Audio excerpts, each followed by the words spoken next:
င်္ဂလာပါရှင်ဒါလေးကအကိတ်ကြီးပဲเนาะအကိတ်ကြီးပါသူကဘယ်လောက်ရှိလဲဆိုရင်3လက်ပါလောက်ရှိမယ်เนาะကြီးပဲကြိုက်ချိတ်လည်းများတယ်ဝိတ်ရှိတယ်เนาะဝိတ်ရှိပါတယ်သူဆိုရင်2လက်မနဲ့30လောက်ရှိတယ်အကြီးပဲเนาะဒုလည်းထူကြီးပဲဒုလည်းထူကြီးပဲကာလာဆန်เนาะကာလာဆန်နဲ့မှာဒီမှာအကောင့်နေပါမယ်အကောင့်နေပါမယ်ရေလုံး6သေးပါမယ်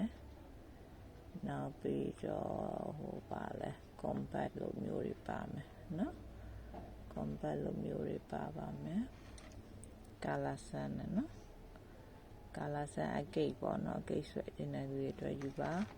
နောက်ဒီဟာဆိုလဲခရမ်းပြေးကာလာလေးနော်တော့ငုံဦးလေးလိုပဲချစ်စရာလေးအနာမပါဘူးနော်သူကအထဲမှာအစီတွေနဲ့အစီတွေအကောင်ပါမယ်လာသူအစီလေးဒီကျုပ်ဆိုင်လောက်ရှိတယ်နော်သူကအနီလိုမျိုးကာလာဆန်နော်အနီလိုမျိုးကာလာဆန်မှာမဲနဲ့ပြပေါ့အမဲလေးပဲရအောင်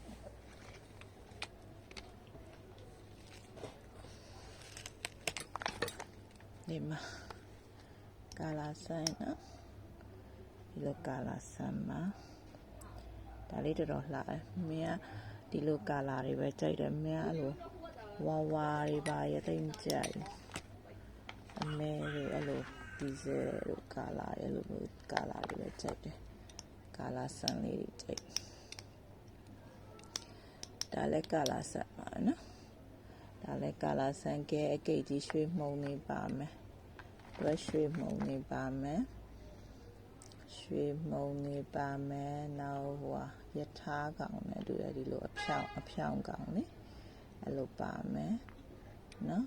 မရွှေမှုံနေနော်ရွှေမုံနေများကြီးပဲရွှေမုံနေများကြီးပဲသူလည်းလို့အနီကိုချက်လိုက်လို့ကာလာဆန်ဖြစ်သွားတာဖြစ်မယ်နော်ဒီမှာဒီကောင်ကြီးပဲနော်အယထာကောင်ကြီးလို့ယထာထင်တာပဲအဲ့လိုမျိုးအရေးတင်နေဆိုယထာကောင်ကြီးပဲဒီပြင်ကောင်ဆိုရင်တော့ပို့ပြီးတော့ဟိုဖြစ်မှာပို့သေးများမှာပေါ့နော်မှာပြစိတ်လေးတွေပါလေးလည်းပါတယ်ဒီဟာလည်းအလားနော်ဒါကြတော့လက်ဖက်ခါ